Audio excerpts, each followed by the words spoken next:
Chasseurs d'influence. Chasseurs d'influence est une agence de style spécialisée dans tout ce qui est mise en scène et théâtralisation de l'offre plutôt marchande.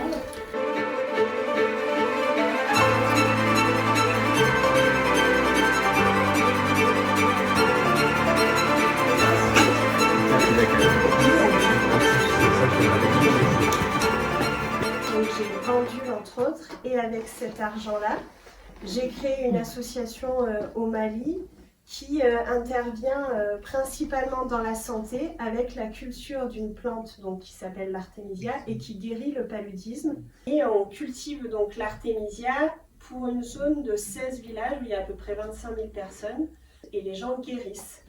Donc notre équipe a formé dans chaque village des formateurs qui eux-mêmes en fait diffusent aux gens comment planter cette plante, la faire pousser dans de bonnes conditions, la prendre, la posologie, etc.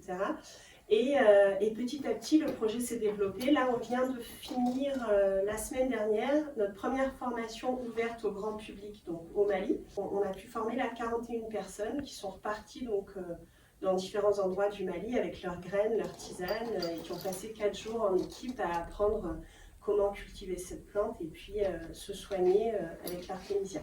Pour l'instant, on n'a pas pu emmener le photographe, donc Franck, au Mali pour faire des photos de l'équipe malienne, mais c'est aussi prévu qu'on puisse compléter les portraits qui sont là par nos équipes maliennes. On a 3 salariés sur place qui travaillent en permanence au projet. Donc, il y a un chef de projet malien qui s'occupe de la diffusion de l'artémisia, de l'entretien du matériel, des formations, etc. Il y a un appui technique et il y a un gardien d'un siège social donc, qui a été construit, que j'ai imaginé, que Thibaut, qui est aussi le webmaster de notre site internet, a dessiné.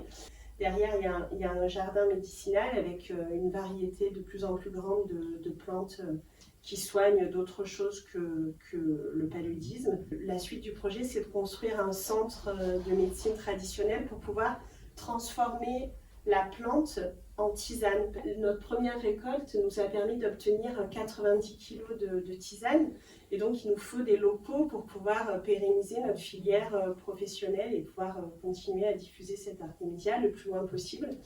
Il y a une association française qui s'appelle la Maison de l'Artémisia qui est à Paris, qui a été fondée du coup par une médecin dentiste française qui s'appelle Lucille Cornet-Vernier et qui a permis d'envoyer des graines d'artémisia dans plein d'endroits différents où il y a le palud. Notre but, c'est à la fois bien sûr de financer notre projet, mais aussi de faire en sorte que les gens puissent essaimer ces projets-là et continuer à diffuser cette plante qui est un moyen très simple et qui est un symbole fort dans cette société très compliquée dans laquelle on vit, de méthodes simples qui permettent de résoudre des problèmes qu'on a complexifiés à l'infini. Ce projet est vraiment un hommage au Mali et Tombouctou, pour ceux qui le savent, c'est vraiment une ville de médecine traditionnelle où les gens avaient une science des plantes et de toute la cosmogonie et se soigner en harmonie avec la nature. C'est magnifique. Ouais.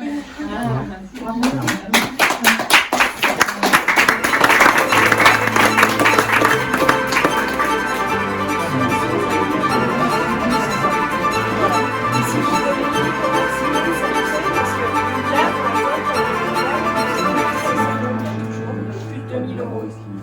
Merci de votre écoute, on est vraiment contents. C'est super.